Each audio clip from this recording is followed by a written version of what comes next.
Okay, this will all make sense eventually, but right now I'm just going to read this to you. Former Fairchild Airman sentenced for possession of stolen ammunition. Wednesday, December 6th, 2023. Spokane, Washington, Vanessa R. Waldreff, United States Attorney for the Eastern District of Washington, announced that John his middle name is Isaac, Sanger, 31, of Rigby, Idaho, was sentenced after pleading guilty to possession of stolen ammunition.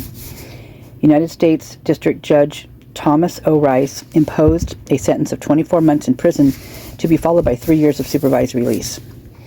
According to court documents and information provided at sentencing, in August of 2021, the Federal Bureau of Investigation, FBI, and Air Force Office of Special Investigations, OSI, opened an investigation into Sanger.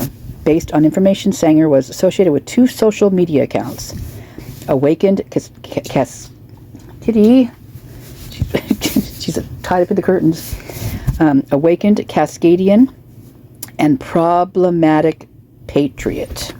Sanger had used these accounts to discuss committing acts of violence to advance a political agenda.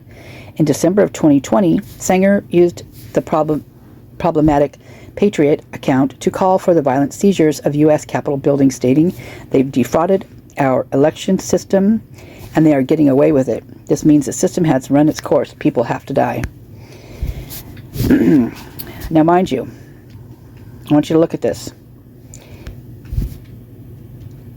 They were provided at sentencing in August of 2021. Okay? During the investigation, the undercover officer met with Sanger and discussed issues involving minorities, opposition to vaccines, and targeting the critical infrastructure.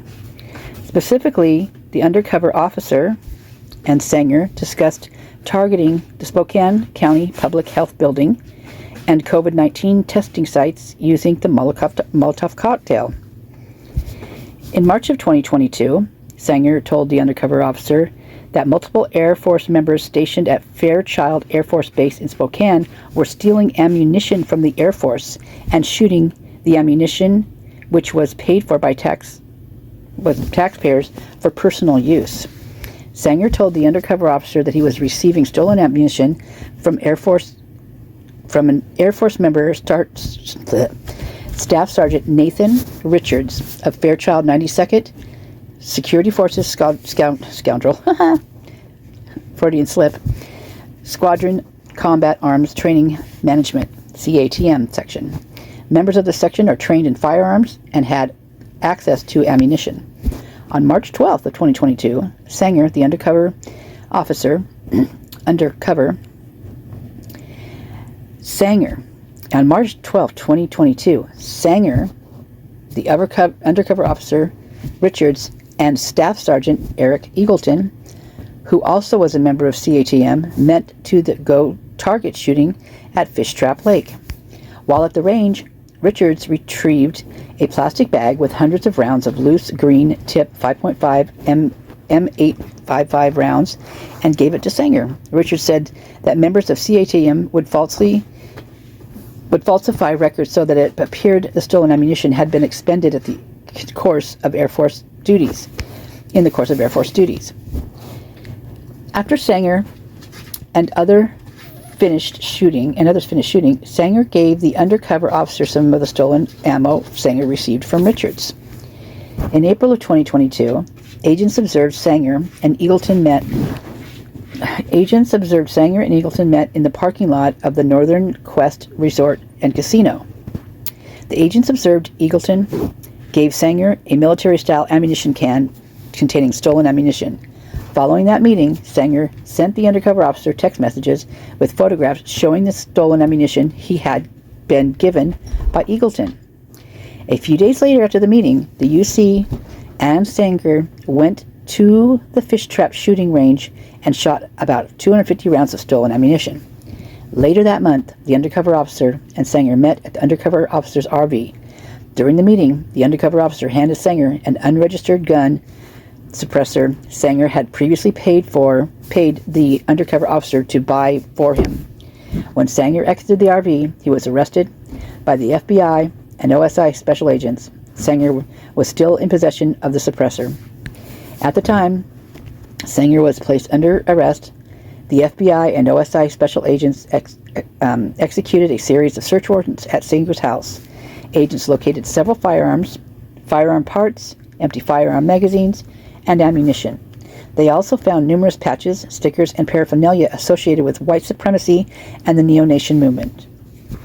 Please go watch Watching the Watcher's latest drops on it shows you the picture of Papa whatever his name is. Almost said Papa Murphy. Papa Rogers. Okay. Theft from the military is an affront to honorable men and women who dedicate their lives to government and military service in order to keep America safe and strong. I will not tolerate any abuse of trust by those charged to protect our great country, stated U.S. Attorney Waldrop. I applaud the tireless work and dedication of the Federal Bureau of Investigation, the Air Force Office of Special Investigations, and federal prosecutors in bringing Mr. Sanger to justice. Like all who served the United States, Mr. Sanger took an oath when he enlisted in the military, said Richard A. Collody, special agent in charge of the FBI's Seattle field office. His actions violated that oath, and he violated the trust imparted to him by the American people. I am proud of the work of our investigators and partners to quickly bring an end to Mr. Sanger's conduct before his violent rhetoric turned into action. Okay. The case was investigated by FBI's Seattle Field Office Inland Northwest Joint Terrorism Task Force. That's a mouthful. I'm not even going to say the initials. And in the United States Air Force Office of Special Investigations, OSI.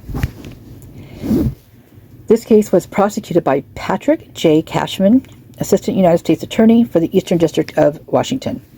Well, guess what, you guys? Guess where he was held? He was held in Whitman County Jail, which is in Pullman. So that is where this guy was being held. Okay? There's one. We got a lot more to go. Watching the Watchers, I don't even know what your first name is. You can probably run with some of these and probably kind of connect all the stuff that you've been doing as well. So this will be a good one for you. Okay, on to the next one. There's a lot. You guys, there is a lot. And so what this is telling me, what this makes me feel, okay, first of all, I'm not blaming anybody at all, so don't take this as blame. But right behind the house is the house on the hill, correct? This person is in the Air Force.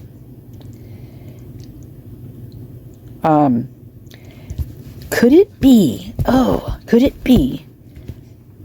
that he was working with them? I mean, I don't know, but I'm just saying, could it be he's working with them? And what if something went awry? What if one of the guys, I don't know, maybe they went down, maybe this person went down there, maybe they hid because they knew they were in trouble. I'm literally speculating out of my brain right now. I never even thought about this before until just right now. What if there's, like, say it was a guy like this, right? And this is what I just read you. And, like, say one of the, whoever was there, I'm talking about the house on the hill. I don't want to get anybody in trouble or anything like that, or I just want to note that what if somebody felt that they were in trouble, ran into the King Road house, and then went ballistic. Went literally ballistic. Because allegedly, from the guys in Banfield being stopped by the cops, they were at a party at Matt's house, which is right behind the King house. Literally. Let me show you. Okay, I'm not going to show you the whole thing, but I am going to show you the back side of it, which looks down. I mean, look at this. This is the side view. See that house over to the right there with the white car? That's Jack D's and Adam Otto's house. And look at this. Now they've got, you see it like literally right off to that area, that sitting area right off to the right. That's the King house. This is a panty house in between with that little trigger tree right there. That's a panty house right there, or the one on the other side of the panty house. This is their back deck. This is the walkway that walks up to their house from the back parking lot of King Roadhouse, of the 1122 King. This is the steps. Easy peasy. Right up alongside that, between that shed, and right up there, that goes past their garage and right up onto Olenta. What an escape route. Escape route. What an escape route, right? Okay, so that's it. I just wanted to kind of show you the back part of it, just to show you how close this could have been. And this was, and these guys were being brought into Whitcomb County Jail right and left on USMS Holt. What is going on? What the heck is going on? And was this fault of one of their own, and they know it, and that's why they're trying to cover it up? Was it one of their own that went absolutely ballistic in that house and did what they did? Will we ever find out? Probably not. You know how good the government is at keeping secrets. Shame, shame, shame on them.